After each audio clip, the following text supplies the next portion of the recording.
My name is Eleanor Matthews, 35 years old, and until today my family thought I was a failure. Sitting quietly at my sister Amanda's promotion ceremony in my simple civilian clothes, nobody recognized me as a general. My father, William, always made it clear I was a disappointment, not like his perfect younger daughter. The whispers from relatives stung, but I smiled anyway. They had no idea who I really was, or what was about to happen. Before I continue my story, take a moment to drop a comment letting me know where you're watching from, and subscribe if my journey resonates with you. Growing up in the Matthews household meant living with military precision. Our home in Virginia was practically an extension of the base where my father served. William Matthews, a decorated colonel with 30 years of service, came from 3 generations of military men. His father had served in Vietnam, his grandfather in World War II. The Matthews name carried weight in military circles, and my father made sure we understood the responsibility that came with it. What my father wanted more than anything was a son to carry on the family legacy. Instead, he got me, and 5 years later, my sister Amanda. I remember the disappointment in his eyes when the doctor announced I was a girl. My mother Margaret told me years later how he had already picked out a boy name and bought a tiny military uniform. From my earliest memories, I felt the weight of being the wrong gender for my father's dreams. When I was 6, he took me to watch military parades and pointed out the men in uniform. That could have been a Matthews, he would say, if only I had a son. I pretended not to understand, but children absorb more than adults realize. My mother was a gentle soul who loved us dearly, but she had no voice in our home. A military wife for decades, she had learned to follow orders and keep the peace. When my father criticized me for not running fast enough or standing straight enough, she would comfort me in private, but never contradict him in public. School became my sanctuary and battlefield simultaneously. I pushed myself to excel academically, bringing home perfect report cards and awards. "Look, Daddy," I would say, offering my achievements like peace offerings. He would glance at them, nod, and say, "That is what is expected of a Matthews." Never praise, just acknowledgement of meeting the baseline. When Amanda was born, everything changed. She was beautiful from day one, with our father's strong jawline and determined eyes. He doted on her in ways he never did with me. Perhaps he had accepted that he would never have a son and decided to mold his youngest daughter instead, or maybe he simply loved her more. Either way, the contrast was painful. "Why does Daddy love Amanda more?" I asked my mother once when I was 12. "He loves you both equally," she said, the lie visible in her sad eyes.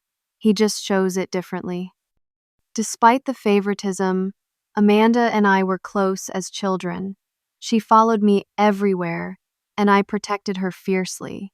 I taught her to read, to ride a bike, to stand up to bullies. When she had nightmares, she crawled into my bed, not our parents. We were sisters first, rivals second, though the rivalry grew as we did. By high school, I had become a top student class, president and captain of the debate team. My achievements were impressive by any standard, but at home, they barely registered. Meanwhile, Amanda joined junior ROTC, and our father beamed with pride at every uniform inspection and parade. "Now, that is a true Matthews," he would say loudly enough for me to hear. My senior year, I made my decision I would join the military. Not because I wanted to, but because I desperately wanted my father's approval. When I announced my intention at dinner, I expected him to finally show some pride. Instead, he looked skeptical. "The military is not for everyone, Eleanor," he said, cutting his steak precisely. "It requires discipline and mental fortitude." "I have those qualities," I insisted. "We will see," was all he said. After graduation, I entered the military academy with determination burning in my chest. I would prove myself worthy of the Matthews name. I excelled in all my classes, particularly in strategy and intelligence analysis. When the time came to choose my specialization, I selected military intelligence rather than infantry as my father had. This decision led to our biggest confrontation. He came to campus for family day, and I proudly showed him my assignment papers. Intelligence, he scoffed. Sitting behind a desk while real soldiers fight? Matthews are frontline leaders, not backroom analysts. Intelligence saves lives, Dad, I argued. It prevents conflicts before they start. It is a coward's choice, he said dismissively. Your sister would never choose such a path. That night at dinner in front of my roommate and several classmates, he declared me the family disappointment. I sat there humiliated as he detailed how I had failed to uphold family traditions. My roommate Natalie squeezed my hand under the table, but I barely felt it through the numbness. After he left, I cried for hours, then made a decision that would change everything. I would succeed on my terms, not his. I would become the best intelligence officer the military had ever seen, and I would do it without his approval or knowledge. I stopped calling home, except on holidays. I sent obligatory cards for birthdays and Christmas. When I graduated with honors, I told my mother not to tell him my rank or assignments. It will only disappoint him anyway, I said, the bitterness evident in my voice. That was the beginning of my secret life, one where I would rise through the ranks far beyond what anyone in my family could imagine, while they continued to believe I was the failure my father had labeled me. My first assignment was at a military intelligence base in Maryland. The facility itself was nondescript, hidden behind layers of security and bureaucracy. Inside those walls, however, was where I discovered my true calling. The intelligence world was dominated by men, many of whom looked at me like I was a secretary who had wandered into the wrong briefing. My first week, a major asked me to fetch coffee during a threat assessment meeting.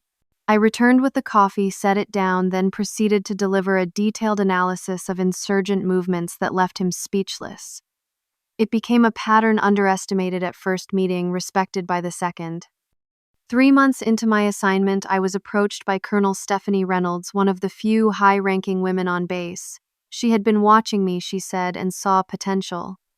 You have a gift for seeing patterns others miss, she told me over lunch in the commissary.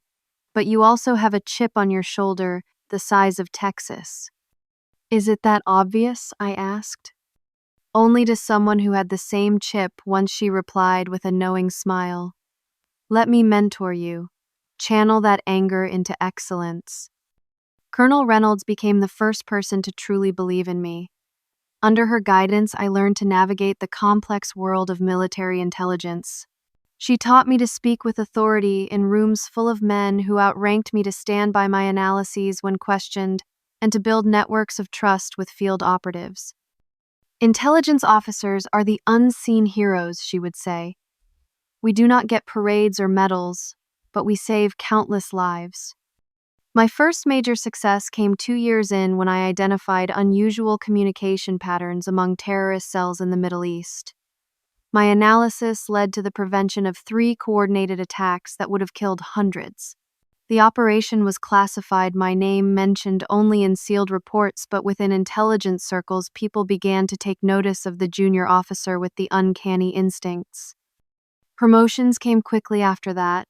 Lieutenant, then captain, then major, each step faster than normal progression. With each promotion, I considered telling my family, imagining my father finally showing pride. But the memory of his dismissal held me back. Let him think what he wants, I told myself. My success is not for his validation.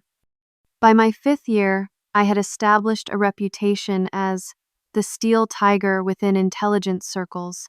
The nickname came after I calmly directed an extraction operation during a 17-hour crisis while maintaining perfect composure. She has nerves of steel but pounces like a tiger when the moment is right, my commanding officer remarked.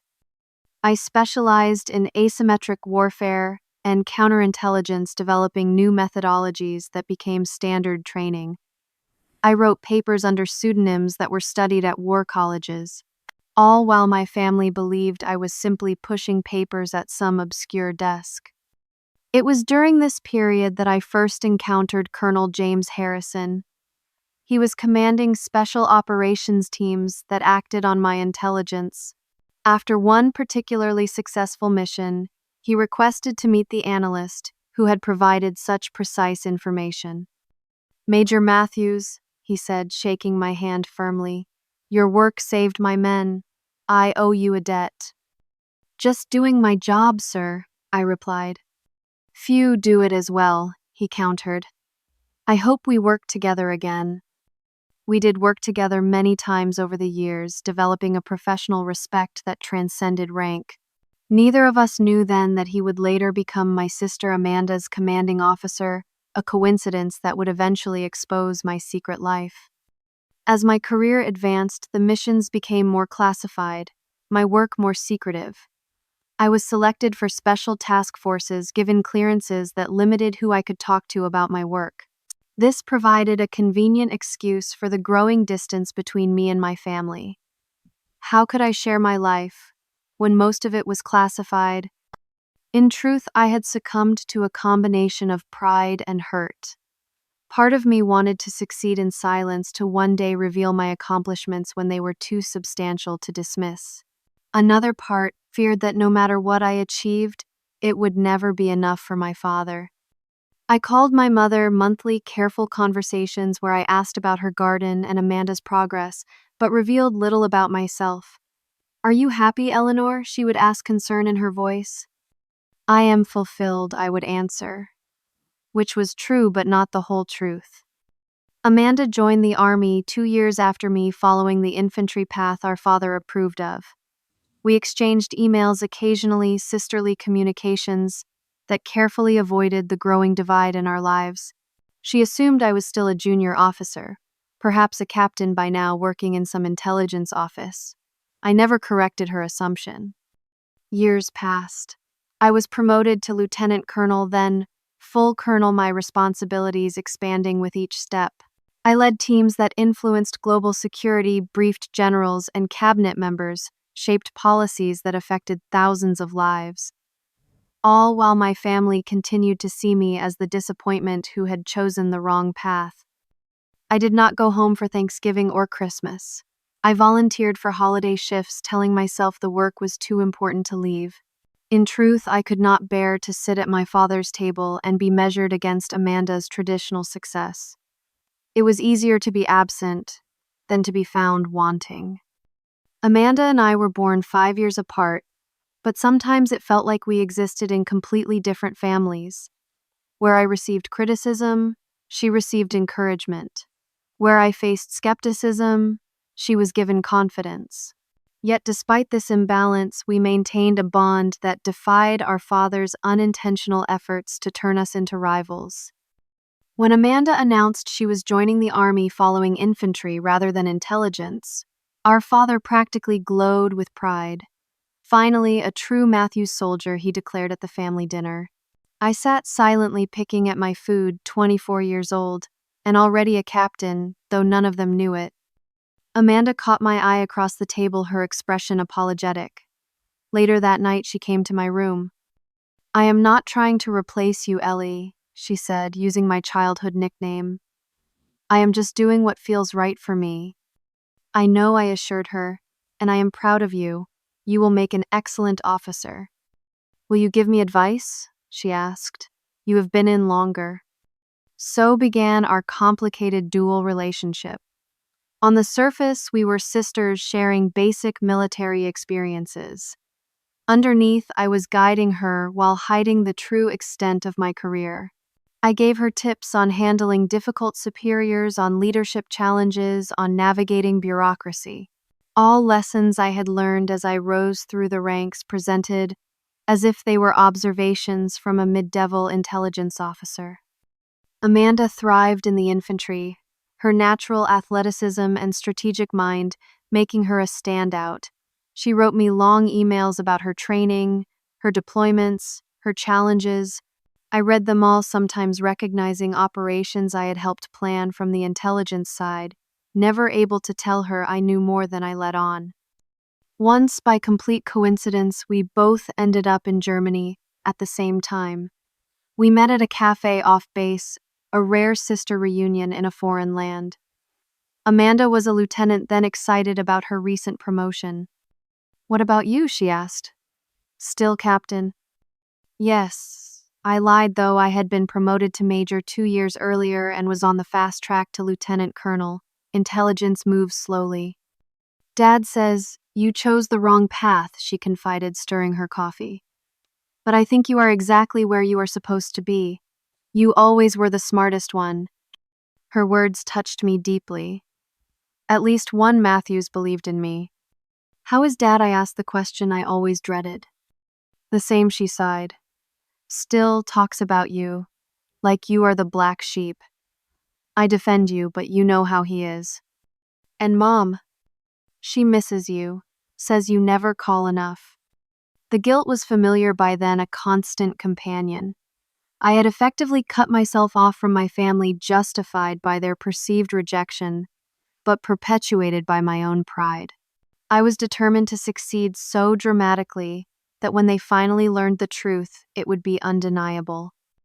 Over the years, Amanda sent photographs her in various locations around the world, with fellow soldiers receiving commendations. I kept them all in a special folder, my connection to the sister I was increasingly estranged from. Meanwhile, I rose to colonel, then was nominated for brigadier general, a remarkable achievement for someone my age, especially in intelligence. The last time I visited home was 5 years ago, when my promotion to colonel was still new. I had not planned to reveal my rank, but during an argument with my father about the value of my career, I lost my temper. "You have no idea what I do or what I have accomplished," I snapped after another dismissive comment. "I know you shuffle papers while your sister leads troops," he retorted. I nearly told him then, nearly pulled out my identification and shoved it in his face. Instead, I stormed out, drove to a hotel, and flew back to Washington the next morning. I did not speak to him again for 2 years, limiting my family contact to occasional calls with my mother and emails with Amanda. Then, 3 weeks ago, Amanda called with news she was being promoted to lieutenant colonel in a special ceremony. Her commanding officer, Colonel James Harrison, had arranged for family to attend. "I would really love for you to be there, Ellie," she said, her voice hopeful. "It has been too long." "I will try." I hedged, though I was already scheduled to be in Washington that week for high-level meetings. "Dad will behave, I promise," she added correctly, guessing my hesitation. "It is not about Dad," I lied. "It is about my schedule." "Please try. It would mean everything to have my big sister there." After we hung up, I sat in my office staring at the general's stars on my uniform. The irony was almost laughable.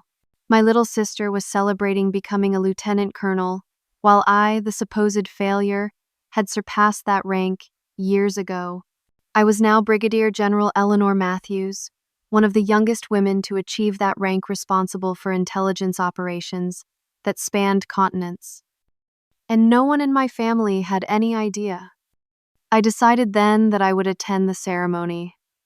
I would go in civilian clothes, sit quietly, celebrate my sister's achievement, and continue to keep my secret. It seemed simpler that way. What I did not anticipate was that Colonel James Harrison would recognize me, and that my carefully constructed separation between family and career would spectacularly collapse. The drive to Fort Belvoir felt like entering a foreign country. Though I had grown up just 30 minutes away, I had been absent so long that the familiar landmarks seemed to belong to someone else's memories. New shopping centers had replaced old fields, housing developments now stood where forests once were. I had chosen my outfit carefully, a simple, navy blue dress, conservative heels, minimal jewelry, nothing that would draw attention, nothing that would hint at my rank. My hair, usually pulled back in a regulation bun, fell loose around my shoulders. In the rearview mirror, I looked like any civilian professional, not the general who had briefed the Joint Chiefs the previous day. My parents' house looked smaller than I remembered. The American flag still flew from the porch pole, the garden still meticulously maintained by my mother. I sat in the rental car for 5 full minutes, gathering courage before approaching the front door. My mother answered, her face lighting up with a joy that immediately triggered my guilt. "Eleanor," she cried, pulling me into a fierce hug. "You came, I was not sure you would." "I promised Amanda," I said, returning her embrace. Over her shoulder, I saw my father standing in the hallway, his posture military straight despite his 70 years. "Eleanor," he said with a stiff nod. No hug, no smile, just acknowledgement of my presence. "Dad," I replied, equally formal. My mother ushered me inside, chattering nervously about neighbors and relatives, the upcoming ceremony, the reception afterward. I nodded and smiled, automatically hyper-aware of my father's evaluating gaze. "You look well," he finally said. "Civilian life agrees with you, I suppose." The misconception hung in the air.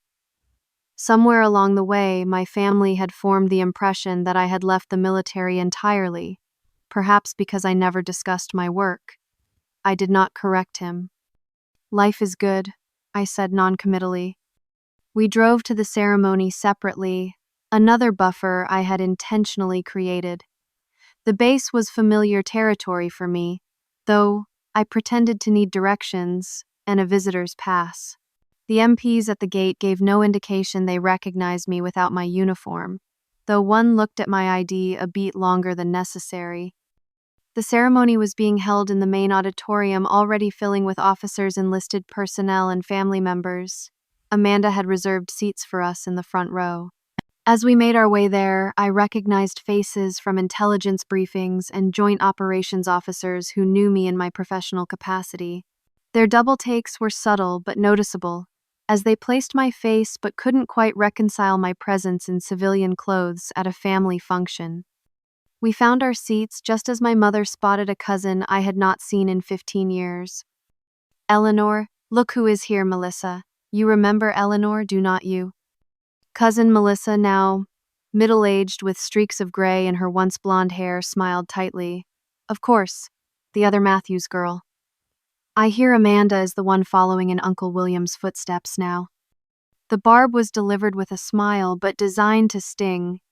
I had almost forgotten how family gatherings were minefields of subtle digs and comparisons. "Amanda has done very well," I agreed pleasantly. "We are all proud." "And what are you doing these days?"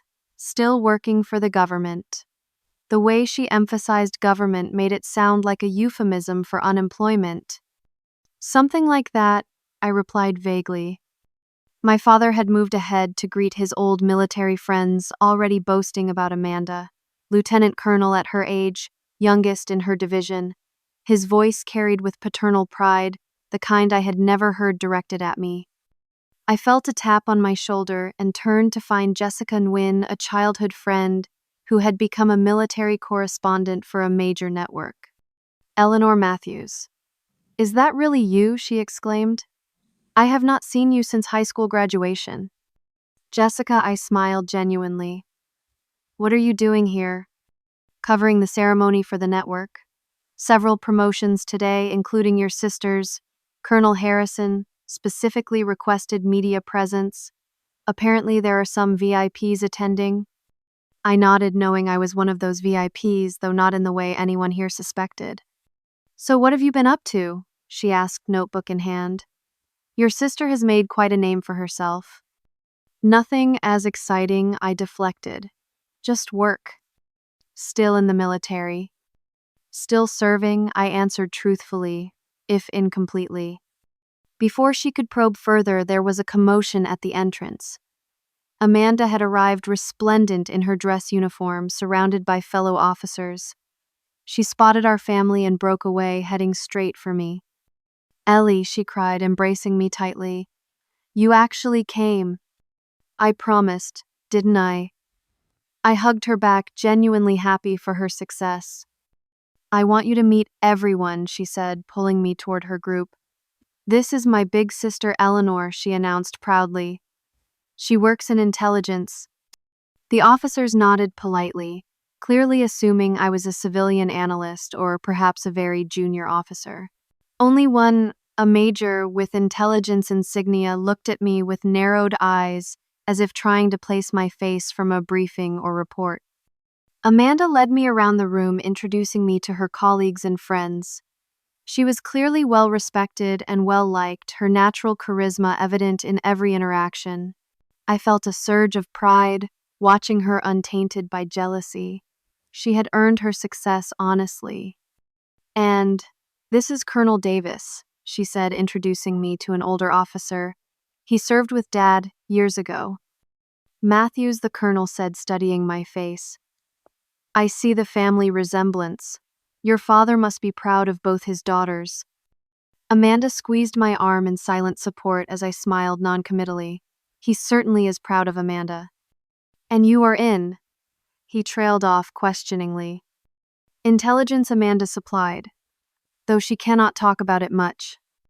"Ah," he nodded knowingly. "The secret squirrels. Important work, though not as visible as what your sister does." It took all my training not to react to being condescended to by an officer who, unknown to him, was 3 ranks my junior. "We all serve in our own ways," I said diplomatically. Across the room, my father was holding court with his old military friends, gesturing toward Amanda with obvious pride.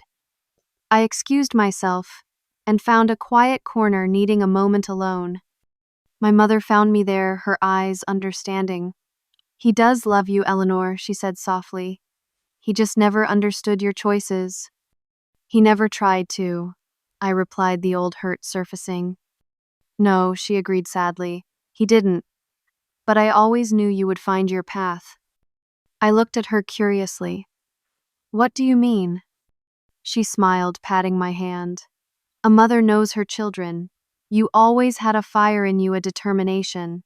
Whatever you're doing now, I know you're excelling at it." For a moment, I considered telling her everything, revealing the truth about my rank and responsibilities. But the announcement came for everyone to take their seats, and the moment passed. As we settled into the front row, I felt strangely calm. Let them all think what they wanted. Today was Amanda's day, and I would celebrate her achievement without complication. Little did I know that my carefully constructed anonymity was about to be shattered completely. The ceremony began with military precision at 1400 hours. The color guard presented the flags, the national anthem played, and the base commander welcomed everyone to the special occasion. I sat between my mother and father in the front row, feeling strangely disconnected from the proceedings, as if I were observing someone else's family event. 6 officers were being promoted today, with Amanda third in the lineup. The first 2 promotions proceeded with standard military formality.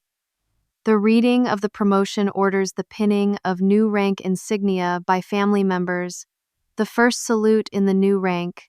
I applauded politely, watching my sister's face as she prepared for her moment. Then the announcer called Captain Amanda Matthews for promotion to lieutenant colonel.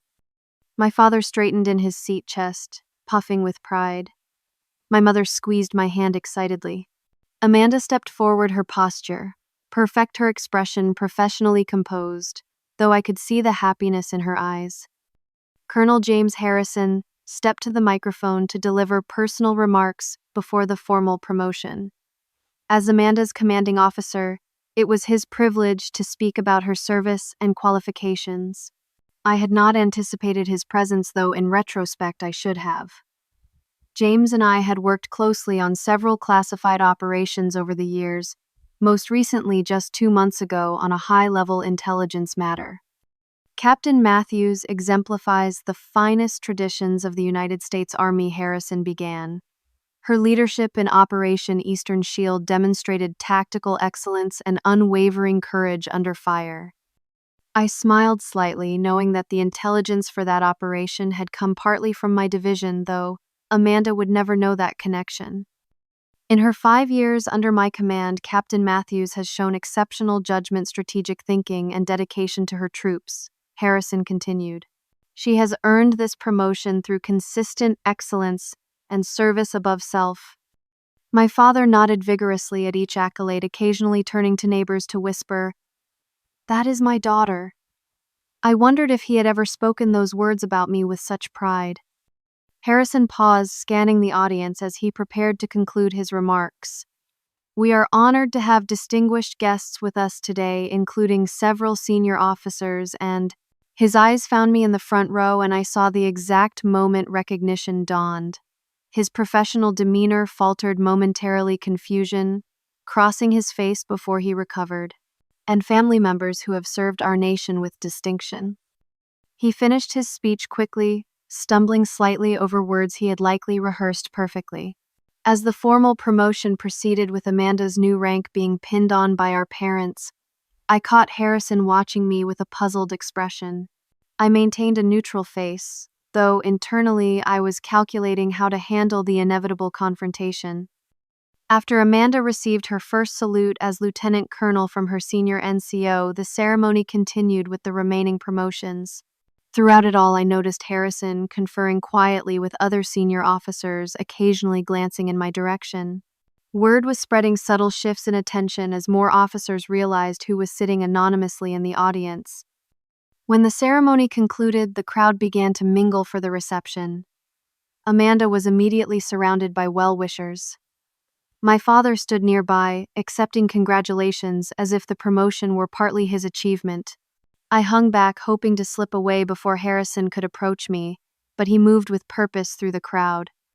Miss Matthews, he said formally as he reached me, using the civilian address deliberately. Could I speak with you privately for a moment? Of course, Colonel, I replied, equally formal. He guided me to a side room off the main hall, closing the door behind us. Once we were alone, his professional facade dropped. General Matthews, he said, snapping to attention and saluting. I apologize for not recognizing you immediately, ma'am. At ease, Colonel, I responded automatically, shifting into my command presence. I am here as a civilian today, as Amanda's sister. Permission to speak freely, ma'am. Granted. Does your family know? Because based on your father's comments about his intelligence officer daughter, I gather they do not. I sighed, running a hand through my hair in a gesture I would never allow myself in uniform. No, they do not. It is complicated, James. With all due respect, General, your sister is under my command. I cannot maintain this deception during the reception. Too many officers here know who you are. He was right, of course. My carefully maintained separation between family and military life was collapsing around me. I understand, I said finally. Let's handle this professionally. We returned to the main hall where the reception was in full swing. Amanda spotted us and waved us over to where she stood, with our parents and several senior officers. Ellie, there you are, she called. I want you to formally meet my commanding officer, Colonel Harrison. As we approached, I could see Harrison struggling with protocol. Normally, he would introduce a general to others, not the other way around. Colonel Harrison, Amanda continued, oblivious to his discomfort. This is my sister, Eleanor. Harrison straightened, years of military training taking over. Actually, Lieutenant Colonel Matthews, he said clearly, I believe many here are unaware of exactly who your sister is. The conversations around us quieted as people sensed something significant happening. What do you mean? Amanda asked, confusion evident. Harrison looked directly at me, silently asking permission. I gave a slight nod, accepting the inevitable. Ma'am, he said formally, it is an honor to have you at our ceremony today. Then loud enough for those nearby to hear General Matthews thank you for attending. The silence was immediate and complete. My father's face went from confusion to shock. Amanda's mouth actually dropped open. General, she repeated incredulously. Brigadier General Eleanor Matthews Harrison, confirmed Deputy Director of the Defense Intelligence Agency and one of the most respected intelligence officers in the service. Every eye in the vicinity turned to me. Officers who had been casually chatting snapped to attention. The civilians looked confused. My father stood frozen, his face unreadable. Ma'am, Harrison continued, unable to stop now that protocol had been breached. I apologize for not properly acknowledging your rank earlier. I was unaware you were attending as a family member." In the silence that followed, I made my decision. I straightened my posture automatically, assuming the bearing that came with my rank. "Thank you, Colonel Harrison," I said clearly. "I was hoping to keep today focused on my sister's achievement, but it seems the cat is out of the bag." A senior officer nearby, who had worked with me on joint operations, stepped forward. "General Matthews, it's an honor, ma'am. Your work on the Karachi operation was brilliant." Another officer joined in. "General, the analytical framework you developed has become standard training at the War College." As more officers approached to pay their respects, I watched my family's reactions. My mother looked stunned but proud, a smile growing on her face. Amanda appeared completely bewildered, trying to reconcile her understanding of her underachieving sister with the respected general being addressed by her superiors. And my father stood absolutely still, his military training keeping him upright when he might otherwise have staggered. His face had drained of color, his eyes fixed on me as if seeing a stranger. "General," he finally managed, his voice barely audible. "You're a general." The room seemed to hold its breath, waiting for my response. "Yes, Dad," I said simply. "I have been for 3 years now." The reception area had transformed into something resembling a military tribunal with me at the center. Officers formed a loose semicircle, maintaining a respectful distance, while straining to hear the family drama unfolding. My father, still visibly shaken, kept opening and closing his mouth as if words failed him entirely. Amanda was the first to recover. 3 years, she repeated. "You have been a general for 3 years and never told us." I nodded, maintaining my composure, though my heart raced. "I was promoted to brigadier general at 32, the youngest woman to achieve that rank in intelligence history. But you always said you were just." Amanda trailed off, remembering our conversations where I had deliberately downplayed my position. "I never actually specified my rank," I corrected gently. "You assumed and I didn't correct you." My mother stepped forward, tears in her eyes, but a smile on her face. "I always knew you were doing important work, Eleanor. I just never imagined." She embraced me tightly, whispering, "I am so proud of you." My father remained frozen, decades of military discipline seemingly the only thing keeping him upright. Colonel Harrison, sensing the family needed space, tried to direct the other officers away, but the damage was done. The revelation was too public, too dramatic to contain. Jessica Nguyen, the reporter who had spoken to me earlier, pushed through the crowd, her journalistic instincts on fire. "General Matthews," she said, "recorder already in hand, would you care to comment on your remarkable achievement? You must be one of the youngest generals in recent military history." Before I could respond, a senior officer from the Pentagon who happened to be attending the ceremony intervened. "Miss Nguyen, General Matthews's work is classified at the highest levels. This is a family occasion, not a press conference." Jessica reluctantly stepped back, but I knew this story would break soon. My anonymous days were over. Amanda had moved to stand beside me, processing the revelation with visible effort. "All those times I told you about my deployments, my missions. You probably already knew the details, didn't you? From the intelligence side."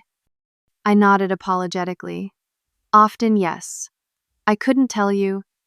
And when I bragged about my promotion to Major, you were already a full colonel by then," I confirmed. She shook her head in disbelief, then surprised me by laughing. "My big sister, the secret general. Wait until my team hears about this." Finally, my father found his voice. "Why?" he asked, the single word containing decades of questions. The room quieted again, everyone sensing the weight of the moment. "Perhaps we should discuss this privately," I suggested, aware of the audience. "No," he said firmly. "I want to understand, right now. Why keep this secret from your family, from me?" I took a deep breath, aware that my answer would reshape our relationship forever. Because you made it clear that nothing I did in intelligence would ever measure up to the Matthews infantry tradition. Because you called my career choice a coward's path, and me, the family disappointment. So, I decided to succeed on my terms, not yours. He flinched as if I'd struck him, recognition of his own words evident in his eyes. Do you know what I actually do, Dad? I continued, years of pent-up frustration finally finding voice. I direct intelligence operations that guide every major military decision. That convoy Amanda led safely through hostile territory last year. My team identified the threats and planned the route. The insurgent cell her unit captured without casualties. My intelligence made that possible. Colonel Harrison nodded confirmation, adding, General Matthews's strategic assessments are required reading at the War College now. Her analytical framework for asymmetric threats has saved countless lives. Another officer stepped forward. Sir, if I may, I served under General Matthews during the Kabul extraction. She coordinated the entire operation from the intelligence center, working 36 hours straight. 67 civilians and 22 operatives made it home because of her leadership. My father looked around at the assembled officers, all confirming what must have seemed impossible to him. His disappointing daughter was actually one of the most respected leaders in the military. Jessica Nguyen had been scribbling notes frantically. Now she looked up with sudden recognition. Wait, you're that Matthews, the one they called the Steel Tiger. I've written about your operations without knowing who you were.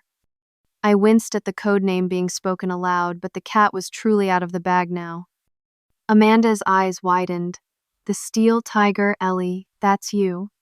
Your strategy for the Mosul operation is literally taught in tactical classes. My father sank into a nearby chair, overwhelmed. My mother sat beside him, taking his hand, her eyes, never leaving my face, shining with unshed tears of pride. All this time, my father said quietly while I was telling everyone that Amanda was carrying on the Matthews tradition, you were, actually, becoming one of the most influential intelligence officers in the military. Colonel Harrison finished for him.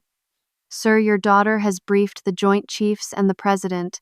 Her threat assessments shape national security policy. For perhaps the first time in his life, my father seemed genuinely speechless. I felt no triumph in his shock, only a complicated mix of regret, relief, and lingering hurt. Amanda broke the tension by throwing her arms around me. My sister, the general, she said, laughing through tears. I cannot believe I've been asking you for career advice when I should have been saluting you. The public nature of the revelation created a ripple effect through the room. Officers who had dismissed me earlier now approached with deference. Relatives who had whispered about poor Eleanor looked stunned. My cousin Melissa actually backed away as if afraid to meet my eyes after her earlier condescension. As the initial shock subsided, the reception gradually returned to its original purpose, celebrating Amanda's promotion. But the dynamic had fundamentally changed. Now 2 Matthews women were being celebrated, one visibly, and one who had operated in the shadows until today. Near the end of the reception, my father finally approached me directly. His military bearing had returned, but there was something different in his eyes, uncertainty I had never seen before. General, he said formally, then stopped himself. Eleanor, I owe you an apology. Many apologies, it seems. Dad? No, let me finish. I judged you by a narrow definition of service. I was wrong. He straightened, looking me directly in the eyes. I failed to see your potential. Worse, I failed to see you. It wasn't everything that needed to be said between us, but it was a start. After 35 years of seeking his approval, I realized in that moment that I no longer needed it. I had proven myself not just to the military, but to myself. Thank you, I said simply, then allowing a small smile. And, for the record, the Matthews tradition of military excellence is alive and well. It just looks different than you expected. For the first time that day, perhaps the first time in decades, my father smiled at me with unmistakable pride. 3 months after Amanda's promotion ceremony, I found myself driving the familiar route to my parents' home again. This time, there was no anxiety, no rehearsed defenses against criticism. The dramatic revelation of my rank and role had fundamentally altered my family dynamic, creating space for healing that I hadn't believed possible. My mother greeted me at the door, no longer surprised by my visits, since they had become regular weekend occurrences when my schedule allowed. The house smelled of pot roast, my childhood favorite that she had prepared in celebration. "Amanda just called," she said as I helped her set the table. "She will be video calling during dinner. Her deployment is going well." Amanda had deployed 2 months after her promotion, leading her battalion with the confidence that had always characterized her. We had spent those 2 months rebuilding our sister relationship on honest ground, sharing stories of our respective military experiences without the veil of secrecy between us. "Your father is in the den," my mother added. "He has something he wants to show you." I found him sitting in his old leather chair, a large scrapbook open on his lap. When he saw me, he stood not with the rigid military bearing he had always maintained, but with the natural movement of a father greeting his daughter. "Eleanor," he said warmly, "come see what I found." The scrapbook contained newspaper clippings, military journal articles, and photographs spanning decades of Matthew's family service. I had seen it many times growing up, the documented legacy that had always felt like a burden rather than an honor. "I've been adding to it," he said, turning to new pages I had never seen. There, carefully preserved, were articles about intelligence operations, now declassified photographs of commendation ceremonies I had attended, and even the small announcement of my promotion to general that had appeared in the military Times. He had been collecting these in secret, I realized, even while maintaining the fiction that I was a disappointment. "You knew?" I asked, surprised. He shook his head. "Not about your rank, no. But I followed your career more than you realized. I just didn't know how to reconcile it with what I thought a Matthews should be." The admission cost him visibly, his pride bending under the weight of recognition. "I was wrong, Eleanor. The Matthews tradition isn't about infantry or combat arms. It's about service and excellence. You exemplify both." Tears pricked my eyes, unexpected and unwelcome. I had told myself I was past needing his approval, yet his words affected me deeply. "Thank you," I said simply. Over dinner with Amanda, joining by video from overseas, we talked openly about our careers for the first time. I shared stories that were now declassified experiences that had shaped my rise through the ranks. My father listened attentively, asking intelligent questions about intelligence work that revealed genuine interest rather than judgment. "Remember when you used to say intelligence officers just pushed papers?" Amanda teased him over the video connection. Turns out, Ellie was pushing papers that changed military history. My father had the grace to look embarrassed. "I had a very narrow view of military service," he admitted. "Your sister expanded it considerably." After dinner, my mother brought out old photo albums, and we reminisced about childhood moments that looked different now through the lens of understanding rather than resentment. There were wounds, still healing, patterns of behavior too ingrained to change overnight, but the foundation had shifted. In the months that followed, our family transformed. My father, retired Colonel William Matthews, began introducing me at military functions with undisguised pride. My daughter, the general, he would say, the wonder still evident in his voice. My mother blossomed without the tension that had characterized family gatherings for decades. 6 months after the revelation, I was invited to speak at my old high school's graduation ceremony. Standing at the podium looking out at young faces full of potential and uncertainty, I shared my journey without bitterness or regret. "Success isn't always visible," I told them. Sometimes the most meaningful achievements happen in the shadows. What matters isn't external validation, but internal certainty that you're following your true path. My father sat in the front row, nodding as I spoke. Beside him, my mother wiped away tears. In the audience, I recognized former teachers, classmates, neighbors, people who had known me as the other Matthews girl, now seeing me through new eyes. After the ceremony, a young woman approached me, determination in her stance. "General Matthews," she said, "I want to serve in intelligence too. Everyone keeps telling me to choose a different path, but after hearing your story, I recognized myself in her, immediately the need to prove herself, the resistance from others who couldn't see her potential. Trust your instincts," I told her. "The path that's right for you may not be visible to others. That doesn't make it any less valid." The healing extended beyond my immediate family. Amanda and I developed a relationship based on mutual respect and shared experience rather than competition. We started a mentoring program for young women interested in military careers, using our different paths to demonstrate the diversity of service opportunities. My father, in perhaps his most profound change, began speaking at military schools about the evolving nature of warfare and the critical importance of intelligence work, lectures that would have been unimaginable from him a year earlier. The most meaningful moment came during a family dinner celebrating my mother's birthday. After the cake had been served, my father cleared his throat for attention. "I want to propose a toast," he said, raising his glass. "To my daughters, Lieutenant Colonel Amanda Matthews and Brigadier General Eleanor Matthews. Two extraordinary women who served their country with honor, each in her own way. I could not be prouder of both of you." As we clinked glasses, I caught my mother's eye. Her smile said everything, finally. The family she had always wanted, where both her daughters were valued equally. The journey from invisibility to recognition taught me that true strength comes not from external validation but from internal certainty. For years, I had measured my worth against my father's narrow definition of success, allowing his disapproval to drive me even as I resented it.